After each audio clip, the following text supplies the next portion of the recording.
Hello, my name is Pokocky. I'm an HR consultant and life and success mindset coach. Welcome to the Livefully podcast, where we touch on everything in regards to growth, evolution, personal development, as well as some story times and interviews to keep it interesting. My hope is to bring you value and inspire you, entertain you, in order for you to live a more fulfilled life starting now. Thank you for tuning in, and let's get started. Hello, my loves. We are filming on the computer today. My phone is almost dead, and I have a tiny window to film this podcast. The baby is sleeping right there in his snuggle me. I gotta watch him, gotta watch for the door because someone is arriving very shortly. But I wanted to come and film this for you guys, take the time to film. Thank God the quality on this computer is amazing, so I can film on here. And my microphone is my little handy dandy friend. It goes anywhere I want, and I love it. I thought about podcasting on the road because I have so many ideas when I'm driving. This is where this whole podcast for today came from. But I will not do that because I have babies and I don't want it to be dangerous. Today, I really wanted to talk about love, reconnecting to love, how I am right now going through that and working on that. And I wanted to be super vulnerable and open and share what I'm going through with you guys in hopes that it can inspire you. I wish that I had this friend, this bigger sister figure, this type of person in my life when I was younger who could tell me all these things and that I could connect to her, especially in my teenage years. So if you guys have young teenage girls in your life, you can send this to them. I hope that it helps them out and helps them discover who they are, connect to themselves, connect to love, not build up walls around themselves. So we're going to cover all these types of topics a little bit today. And I want it to be like a story time, a bit less structured and more like we're chatting as friends and having a coffee. So grab your coffee, sit down, listen to this podcast, watch it if you want. You can watch it on Spotify or YouTube, or you can listen in your ears on Spotify, Apple, or on YouTube as well. I wanted to talk about reconnecting to love and what that means, because I feel like I was always someone who was very loving. I was someone who's very open and giving love out, like pouring love out, but pouring love out so quickly and so intensely that it was for a purpose to get love back. And it wasn't necessarily because I was full of love. It was more because I thought that I needed to pour love out in order to get love, but I wasn't receiving, and I essentially ending up burning out all the time. So I want to explore that subject of like giving your love out freely, but pouring from a full cup, not pouring from an empty cup. And if you're pouring from an empty cup, usually it's because you're either people pleasing or you're doing it for the wrong reasons. So you're not able to fully connect deeply to the love within you and give that out to others, but instead you're doing it for reasons where you think that you have to do that in order for people to love you. And essentially, because you don't love yourself, you can't receive their love. So you cannot receive their love. It's not even going to fulfill you. So you're going to be pouring out and bleeding out, and you will not be getting love. I wanted to talk about that because I recently went through something where I really shed and let go of my mechanism from childhood, which was to people please, to accommodate in order to receive love. That is how I understood and thought I would get love at a younger age.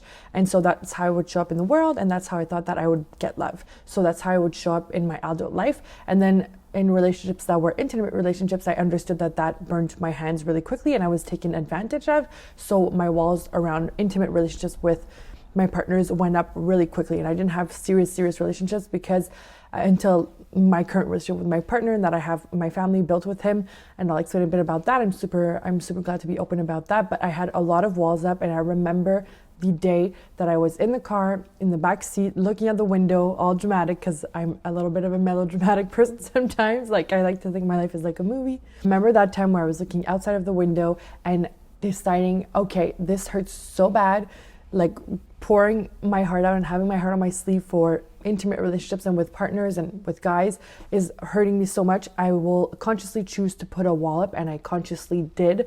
And I even remember, maybe I wrote it in my phone, but I remember like writing a poem about it. Like, it was really like a pivotal moment where I decided walls are going up and I need to do this to protect myself. And so I went to that extreme of putting a wall up instead of learning to love myself more and respect myself and have boundaries, and then be able to exchange in relationships and have relationships that were healthy. I'm sharing this with you in order for you guys to connect with that and to maybe not have to go through hardships or putting walls up or defending yourself. Or if you did, then you can connect with me and maybe you can take your walls down. Or maybe you're in a relationship right now and your walls come up sometimes and they go down and they come up and they go down, and you just want to be in love at all times. I know that right now I'm reading a lot of books by Don Miguel Ruiz. I can't say it right, but he wrote The 4 Agreements. It's a very popular book. He also wrote The Mastery of Love, and right now it's why am I forgetting all the titles? It's something about knowledge, the voice of knowledge, how knowledge is like a trap basically, and we're just love at pure base level, like inside of us we're just love. So the mastery of love in this one, which I'll find and I'll link below, but right now I'm also reading the voice of knowledge. I just devoured the mastery of love. I bought it for loved ones for Christmas because it's such an amazing book, so eye-opening, so simple, so true, just amazing, and it helps me reconnect to myself, to love. And I went through something really intense this summer, which was kind of like a re-traumatization, that I like to say, in the sense that like there's things in my childhood that traumatized me and made me be a people pleaser, made me accommodate, made me want to accommodate or have to accommodate in order to get my needs met or to feel safe or to have a similitude of safeness. And because I did people pleasing and accommodating in order to feel a certain safety, I brought that into my life, and of course that shows up at school, shows up at work, shows up in all these environments where you do it even more because you really want to make sure that you're safe and you're getting that safety, so you keep showing up because that's the way you're doing it. So a lot of our defense mechanisms from childhood are there to save us when we're young and to have our needs met, because we're not like out in the world as adults and we can't care for ourselves fully. Someone else is caring for us, or like your parents are caring for you, and so you have to interact with them in a certain way where you have to make it so that you feel safe. And certain times you'll develop certain mechanisms that are there to really help you, and they do help you in your childhood years, but they come with you in adulthood and you do not need them anymore. They were there to serve you, and I want you to love on them. I want you to love those mechanisms, even if it's people pleasing, even if it's whatever it was. I want you to love it for what it was, because it helped you in your childhood to feel safe, or it served a purpose for you. And if you can show up and love that defense mechanism that you hate so much and you want to let go of, if you can show up and love it and give love to it, you'll be able to release it and let it go, because the hate you have for it makes it keep it close and kind of have like that revengeful relationship with it, where you don't, if you do that, you'll keep it around. By resisting, we keep stuff around, and that's something that took me a while to understand. When I first read it by Marie Forleo in one of her books, I was like, what the hell? Resisting stuff makes it persist. Like, that's impossible. That doesn't make sense. It makes total sense. The more things you resist, you kind of like, you're holding on to them because you're resisting them. So resisting is like, you have to do an action to resist it. Then you're holding on to it at the same time. So you need to be able to release and to acknowledge it, and to know and show up for it, like know what it was and why it showed up for you and why it was in your life, and to show it some love and to show yourself some love and to release judgment, let go and let that go. Let that shit go. So first of all, I want you, if you're a people pleaser, to acknowledge that it served a purpose. It helped you to get where you are. It helped to get you certain needs met or whatever it is. And I want you to love on that and release it if you can. That's amazing. And if you're able to just do that for yourself, you can make it that simple. You can choose to make it that simple. If you want to choose to release a tendency like people pleasing overnight, you can choose to make it that simple. You can choose to release a defense mechanism just by acknowledging it and showing love to it and acknowledging that it served a purpose and choosing yourself to let it go. It can always be that simple. It doesn't have to be crazy complicated. But then if you have other things that come up and you need to address other emotions or feelings, or it's not working for you to just release it, well, there's other things that you can do for yourself in order to be able to get over that. But let me tell you a little bit more about the story and what happened to me in how I actually let go of people pleasing, because I feel like I understood why I was a people pleaser really early on. I started doing therapy after a really bad car accident when I was 19, I'm pretty certain, and then I kept doing therapy, and I really understood why I was doing it. And I didn't understand that it was a defense mechanism that also sometimes just gets smarter. And I didn't realize it was still part of my life so intensely, because I was like understanding myself, understanding my values and my priorities, and really growing and really creating the life of my dreams. So I thought that I was prioritizing myself so much that I wasn't people pleasing, but it was disguising itself and just becoming a more sophisticated defense mechanism. So that's another point that's super interesting, is that your defense mechanisms will evolve and they'll want to stay around. They'll want to stay there. They're like a little like child, and they want to be like a part of the show, and they want to stay there and keep saving you. And this is your brain, again, is helping you, trying to survive. Your brain identified that for so many years it worked to be doing that, and you got love per se, and now it's going to want to keep doing that for you, and it's going to kind of trick you and show up in different ways in order to keep you safe, because it thinks that this is the way to keep you safe. So let's go to like a little story time. This summer I was in a situation which was really re-traumatizing to me in the sense that I was exposed to a situation that was very similar to a family dynamic that I had when I was younger, and being exposed to it again right in my face, but like not necessarily being a part of it, but being a bystander of that situation really re-traumatized me. And I felt like I was shedding my whole childhood, if that makes sense. So it really exposed me, showed me something, and confirmed that I want to let go of that, and I don't want that in my life, and that I want stronger boundaries, that I don't need to put up with certain things, that I don't need to people please, and I don't need to accommodate. And I hope that you don't have to go through that, and me sharing my experience makes you take ownership and let go of defense mechanisms, or let go of people pleasing, or let go of whatever it is. But for me, I had to go through this intense situation where I saw like a situation that was very similar to what I had been through in front of me, and it made me understand something, and made me, with the awareness of like seeing it from the outside, made me realize like, hey, I don't want this defense mechanism. I don't want to be a people pleaser anymore. I don't want to accommodate, and I'm letting that go. And this was not conscious. This all happened unconsciously, and I'm so grateful. Again, be grateful for these situations. It was such a tough situation. I went through like a really difficult time of very intense emotions, which I didn't even know where they were coming from.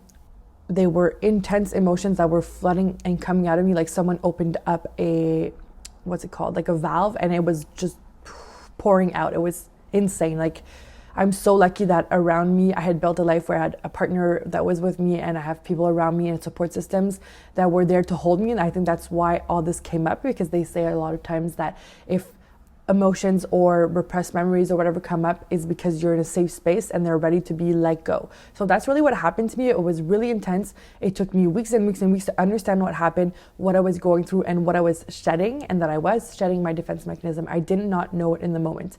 But yes, in that moment, these things happened. I had a lot of emotions come up, and I was essentially shedding all these emotions and all these stories and all this attachment that I had to this people pleasing, and I was letting go of it, and I was becoming kind of a new person. And for me, what came after that is a lot of fear, a lot of scare, a lot of fear, because it was essentially like I lost this comfort, which was people pleasing. Our defense mechanisms, again, are very comforting to us. They're very comforting because, again, they served a purpose for you. They made you feel safe, and it was there for you to feel safe. So it's kind of comforting in that way, even though we don't want to be people pleasers, we don't want to be accommodators and like not speaking up for ourselves and not having strong boundaries.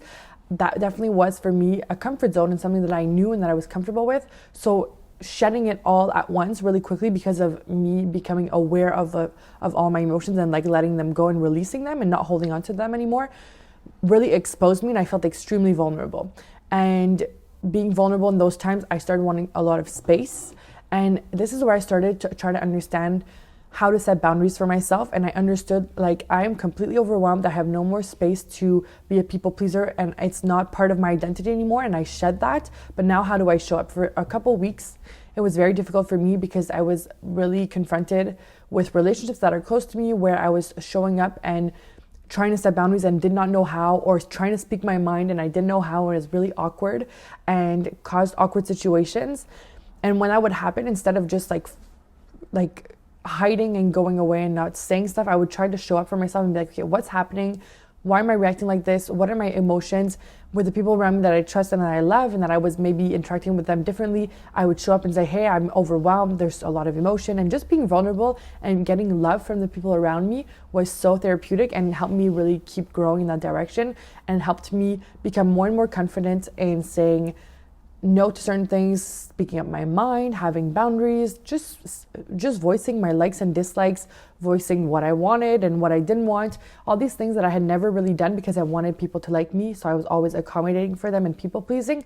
Well, I was I shed all of that at once, and I was not doing it anymore. And for a moment, I was very much so doing it in an extreme way where I didn't know how, and I was scared, like I said. So I was doing it in a really bad way. And it's not necessarily bad, but in a way that's like more intense, and I had no control, and I was just blurting things out or not saying it because I didn't know how, and then having to say it because I could not hold it in and I was not able to accommodate anymore. So it would come out in a really weird way, instead of just being grounded and saying, hey, I don't want that, or hey, I'm interested in that, or hey, I want to eat this. What do you want to eat? Like just normal things, and just showing up for myself and being in love and not being in fear. So I went straight to fear. That is my point with all of that, is that I shed the people pleasing. It brought me into a lot of fear and scarcity because I didn't understand how to do it. And then as soon as I saw that I was doing this and I was reacting and my emotions were coming up, I understood, okay, my emotions are telling me that I clearly don't have strong boundaries. I don't know how to set them. I'm scared. I'm going to be honest with people in my life and tell them what I'm going through, share my emotions. They showed up for me and they were amazing, which I'm so blessed. And they were just calm and held space for me and gave me love. And then I was able to love on myself and to understand that it's okay to set boundaries. It's okay to say yes. It's okay to say no. It's okay to show myself some love. It's okay to acknowledge my feelings and my wants and my needs and to voice them. And no one's going to be upset. Everyone's going to be happier if I show up and I show love for myself, and that I show up to something that I really want, that I say what I really want, because when I'm doing that and I'm fully loving on myself and I'm showing up to things, I'm fully going to be in love, happy to be there.